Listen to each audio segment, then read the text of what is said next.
I have here a set of floor liners that will fit a 2017 through a 2026 Ford Super Duty crew cab truck with the front console. So today we're going to install them in the 2022 F-350 behind me. Okay, let's open up the box.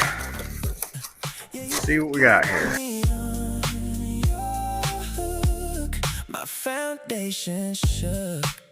So just like the other brand, they do have the snap in to hold it in place. There you go. They do have a nice deep channel in them compared to some of the other big brands. You're not gonna, these aren't quite as spendy.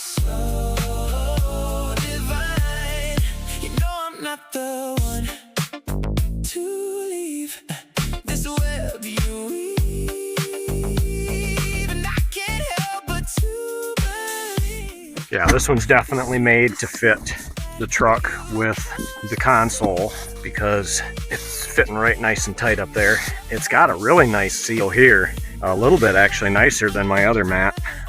Definitely fits nice and snug around the console, which is nice when you've got little ones that are dropping fruit snacks and things like that to keep them from getting underneath the mat.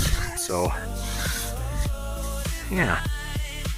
So if you're interested in the liners I showed in the video today, they fit the Ford Super Duty from 2017 to 2026 in a crew cab with a console. That's what this set of liners